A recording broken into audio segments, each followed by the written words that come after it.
Hello friends, ఈరోజైతే మేము తిరుపతికి దగ్గరలో ఉన్న చంద్రగిరి కోటకైతే బయలుదేరేసాము. ఇది వెళ్ళేప్పుడు దారండి చాలా యూనిక్‌గా ఉంది.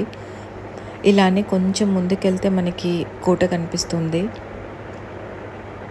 సో మేము ఇక్కడికొచ్చేసాము అండ్ టికెట్స్ తీసేసుకున్నాము. పర్ పర్సన్ ఇక్కడ 30 రూపీస్ అండి. మనం ఇలానే కొంచెం ముందుకెళ్తే స్టార్టింగ్ నుంచే మనకి చాలా విగ్రహాలైతే కనిపిస్తాయండి. అండ్ ఇక్కడ విగ్రహాలు చాలా డిఫరెంట్‌గా అయితే నోటీస్ చేశాను. తలలు లేని విగ్రహాలు, కాళ్ళు నరికేసిన విగ్రహాలు, చేతులు నరికేసిన విగ్రహాలు.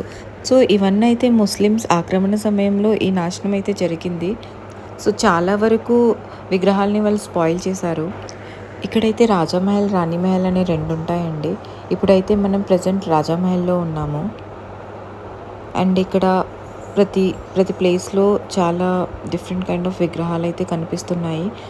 సో ఇదంతా మొత్తం మ్యూజియం లాగా మార్చేశారండి.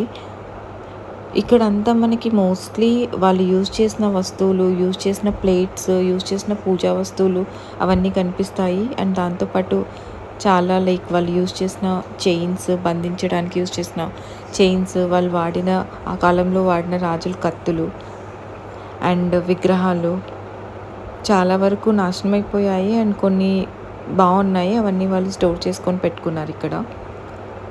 ఇవన్నీ ఆ కాలంలో యూజ్ చేసిన వస్తువులు, pots, stones, different kind of things. And ఇదంతా మహల్ అంతా 3 ఫ్లోర్స్ ఉందండి. అండ్ పైనంతా ఓపెన్ ప్లేస్ ఉంటుంది.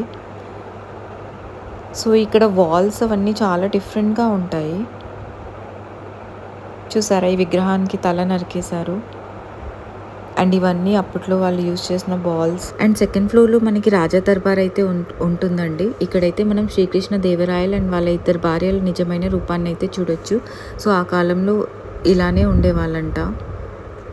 అండ్ ఇంకొంచెం ముందుకు వచ్చేస్తే ఇక్కడ ట్రెజరీ డాక్యుమెంట్స్ అయితే మనం చూడొచ్చు.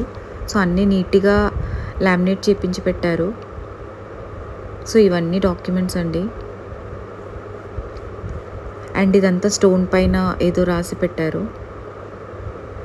అండ్ ఇక్కడంతా చూస్తే కేవ్ పెయింటింగ్స్ అండి. ఆ కాలంలో కేవ్ పెయింటింగ్స్ అన్నీ వేసి పెట్టారు. అవన్నీ ఈ మ్యూజియంలో నీట్‌గా ఫ్రేమింగ్ చేపించి పెట్టారు. అండ్ అవుట్ సైడ్ నుంచి కోట అయితే ఇలా ఉంటుందండి.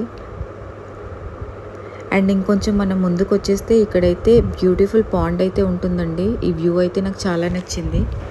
అక్కడ కనిపిస్తున్నది రాణిమహల్ అండి. దానికి ఎంట్రీ అయితే క్లోజ్ చేసేసారు, మేము చూడలేదు. అలా కోట చూసేసుకొని మేము బయలుదేరేసామండి. అక్కడ కనిపిస్తున్నది ఉరిశిక్ష వేసే ప్లేస్ అండి. ఆ కాలంలో ఏమన్నా తప్పు చేస్తే అక్కడ పనిష్మెంట్ ఇచ్చేవారంట.